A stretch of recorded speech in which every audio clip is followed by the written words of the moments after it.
Hola, buenos días, soy Nico.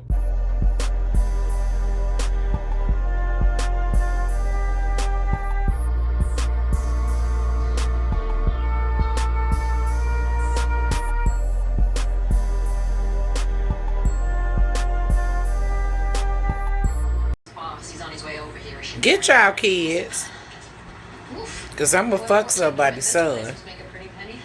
So today, I'm sorry, this is my third time trying to record this video, so my voice is getting a little tired. The podcast is coming out. That's how I want to start it. This Monday, it's going to come out. It could have came out this last Monday, like today's Tuesday while I'm recording, but I wanted to do actual, promo for it. It's going to be out on Anchor FM, Spotify, and hopefully Apple Music. I just had to list, I have to link some accounts and do some work for it, but it should be coming out on Apple as well. So just make sure to stay on the lookout for it. It's called The Aesthetics Room. Branding, that's my brand. But now we can actually get started. If you like this kind of content, make sure to follow me on patreon.com/Nicosaesthetics for exclusive videos, weekly lives, and to be a part of the podcast. Today we're going to be talking about something that I find extremely interesting, but also adult time arousing. I was going to say sexually arousing. It made the kitty cat purr. Nico, listen. Today we're going to be talking about television again. I'm not going to do like an actual series review like I did with Noah's Ark, which will be coming up soon because a lot of people have been asking me about season 2 review. But we're going to be talking about P-Valley and trade representation. Nico, what do you mean trade representation? So I actually came late to the P-Valley train. So when it was originally popular, I watched it after the series had already ended. Same thing I did with Euphoria because I'm a bitch that likes to binge at a casual pace. Like, okay, well, I'm going to obsess over this one TV show. That's actually what I did with Celia as well. The telenovela about Celia Cruz. Insert that right there. Nico, I'm going to always plug Celia Cruz because I fucking love her. But, we're going to be talking about P-Valley today and how Murda was busting down some DL cheeks. Listen. So I need to watch this new season. People told me it was out. I was like, okay, I'm going to get back into it a little later than normal like I always do so that I'm not really disturbed by spoilers because I'll forget by the time I'm watching. But then they was talking about some fine man on the timeline was talking about he was tugging his tallywhacker to P-Valley. I'm sitting here like, I mean, I know it has like booty butt cheeks and tickle bitties, but I didn't think it was like tug worthy. Oh, I was wrong.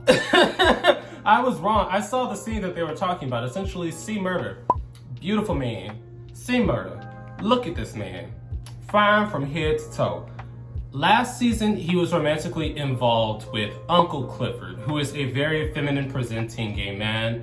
To my understanding, they didn't say that he identified as anything else in season 1, so if he does in season 2, my apologies, but to my understanding, he's just a very feminine gay man.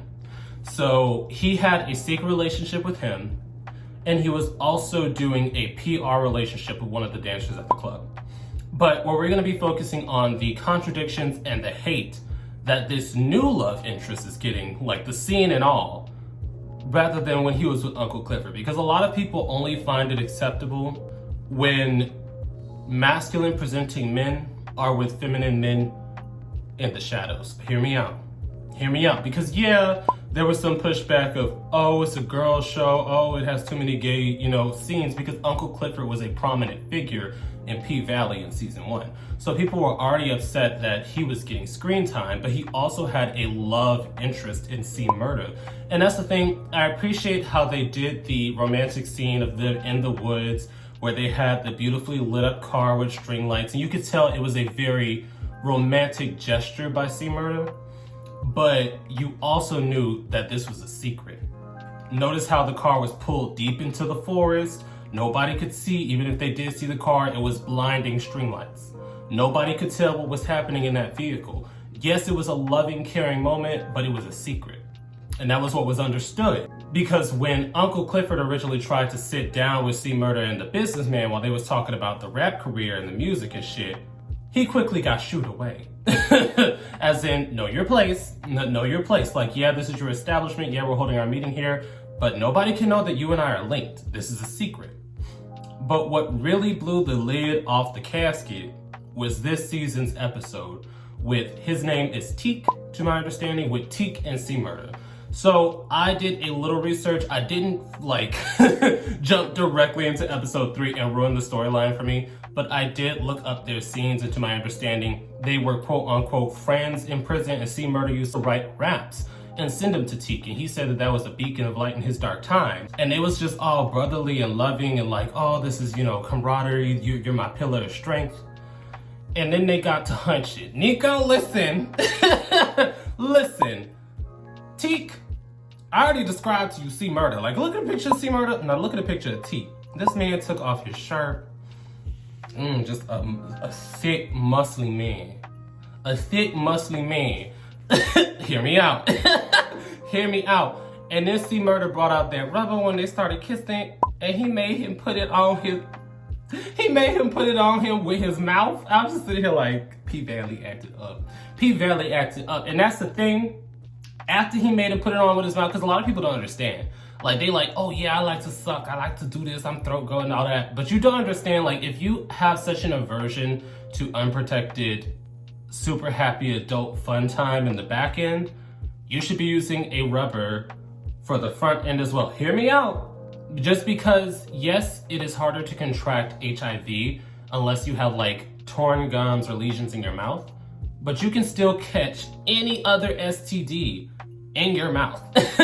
Like, people don't understand, like, it's just as dangerous, but you are protected from one STD. So that's why when people are like, oh, I always use rubbers for backdoor, but never for front, I'm like, I honestly would want to protect my mouth more because that is very visible. But you know, that's just me.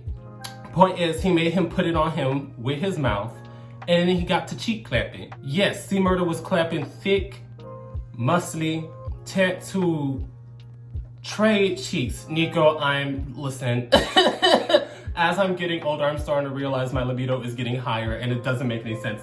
But this actual scene was just very intimate, and it was also very keen on pointing out the tenderness, the intimacy, the raw sex appeal of the scene while still making it a classy TV shot. What do you mean? Because most TV shows have, you know, the intercourse scenes, but y'all be expecting like cheeks clapping on camera. But so they did a very nice blend of, oh, this is TV friendly, but oh, this is still sexually arousing. But this scene actually got backlash, not only from the heterosexuals, but some of the DL queens, you know, and I'm gonna tell you why. Because in this same episode, to my understanding, Mercedes had a bisexual moment where she was also with a woman. But nobody is against that same sex dynamic because it is still stimulating to men. It is still stimulating to men. Hear me out. Hear me out. The reason a lot of heterosexual men tolerate lesbians and or bisexual women is because they feel like that is a kink for them to enjoy. They feel like that is something that is visually appealing to them. They don't want to see two men, but they will do two women. So the hypocrisy was blatant because people were upset about C. Murda and Teak, but Mercedes was able to do what she did and nobody said anything about it. But also, I feel like the C. Murda and the Uncle Clifford scenes were more tolerated, not only because we didn't see C. Murda like clapping Uncle Clifford's cheeks, but also because of the dynamic of masculine and feminine, but also it is a secret.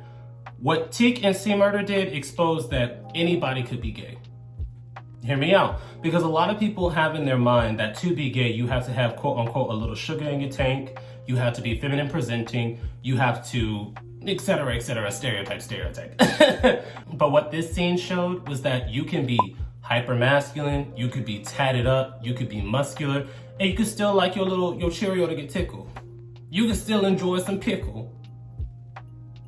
It did, and that's the thing that I feel is really what's upsetting people about it. Not only that they had to physically see it, but also it showed that, yeah, not every gay man is a stereotype, and we are living comfortably and incognito all around you. I say incognito because, as you see, I believe they are in Mississippi. That's Mississippi. It's still extremely homophobic out there.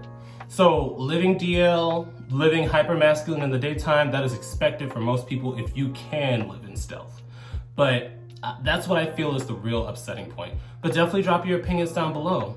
Why do you think there was more tolerance when it was Uncle Clifford who was the feminine secret and C. Murda was still living his dreams, you know, out in the open, while there's a large aversion to him and Teak, because Teak is also a masculine presenting man. Because they were in jail together and now we see them clapping cheeks. It's probably not the first time. But yeah, definitely drop your opinions down below because the blatant hypocrisy is very interesting. But also, I would like to see more of this.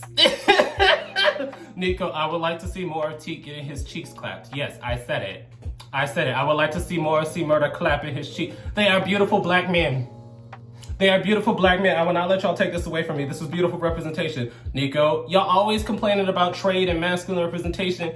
That was some good ass representation for y'all, especially when they showed the tender moment of them sitting down and discussing what they meant to each other, but not blatantly saying it because of the environment. But yeah, definitely drop your opinions down below because I will be tuning in. I'm definitely about to watch season 2 as soon as I cut the shit off. But yeah. And once again, a quick thank you to all my patrons on Patreon, and a quick shout out to my third eye tier patrons. Your support means everything to me and helps me do this a lot more smoothly. I will also be listing this week's live stream topic in case anybody wants to join in on the fun. I will see you guys there.